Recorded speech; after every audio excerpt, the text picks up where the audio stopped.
Ano pa yun? 11? 4 days pa lang. Hindi, ibig sabihin nun, idol, ang bibilangin na natin yung pinakalas. Kasi naglaro ka na eh. Dati ka na napilay, pero naka-recover eh. Laro-laro mo. Ngayon, nung 7, paano gumalaw? Anong naramdaman mo? Naramdaman mo talaga gumalaw.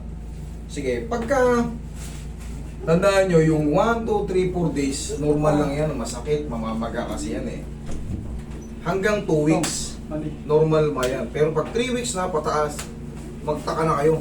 Bakit? Parang hindi nawawala yung pamamaga. Ibig sabihin yan, hindi nakabalik yung or may napunit na mga ligaments or meniscus. Pero check natin, higa ka dyan. Pero parang tingin ko less naman yung pamamaga eh. Ito. Sumingaw. Suka ito po sir. December 7. Ngayon, idol, paano ka na nakakaramdam ng pain? Sa normal walk, sa hagdan, sa pagtakbo, sa pagtalon, paano ka nakakaramdam? Kahit naglalakad, nakangali sabay kumikirot. Kahit naglalakad, okay, sige. Ibig sabihin talagang may problema kasi yung normal walk, nangangalay, kumikirot, hindi po pwede. Kailangan, kahit sa pagpuwersa sana, pwede. Excuse ka pa kasi bago pa eh. Pero pagka lakad-lakad lang ng konti, nangangalay na habang tumatagal, kumikirot pa. Ibig sabihin, nagbago talaga ito idol. Tubi mo. Baba mo.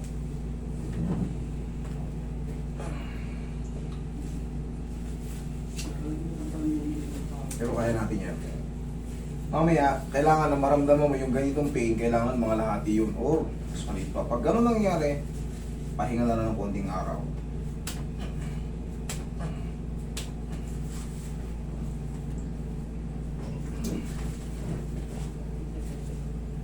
Relax na.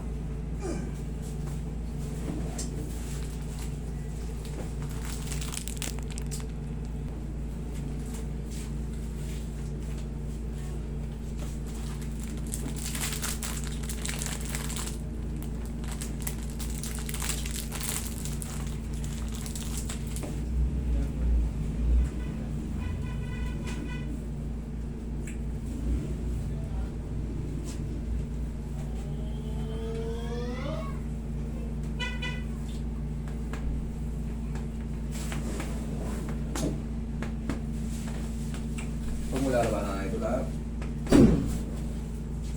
Thank you.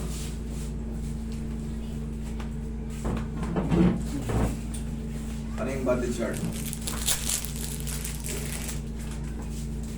Idol, tatanggalin mo to pag matutulog ha. Palagi nyo na yung munang ibabalik. Tapos mga 1 hanggang 2 linggo, nasa court ka na ulit nito.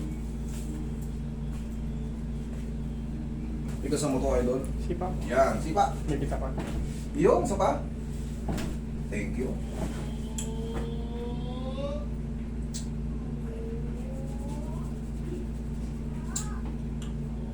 Testing.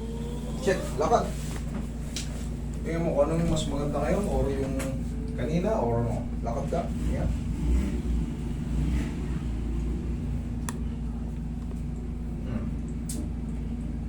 Try mo nga. Magsinelas ka, idol. Try mo nga.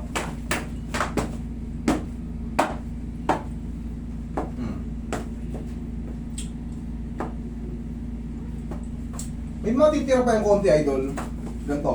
Kaya nga sabi ko, kasi may maga pa. Yung pain, dapat yung ganito, kailangan mga lahati yun. Or mas maliit pa. Yun ang tamang pakiramdam. Hindi yan masisiro-siro talagang totally. 4 na araw pa lang, maga pa yan loob. Pero normal lang naman na kailangan ganito. Pero kung mas masakit pa, ganito. Mas in-adjust ko ganito. Hindi tayo papayag. Uulitin natin. Pero kung may pain pa siya, master, pero mas parang humina. Rest lang. Rest lang.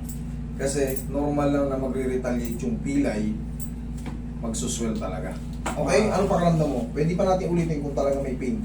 Pero kung medyo humina na or humina na talaga, rest lang ng 1 to 2 weeks. Okay na? Sure ka? Yan nga. O yan, okay na.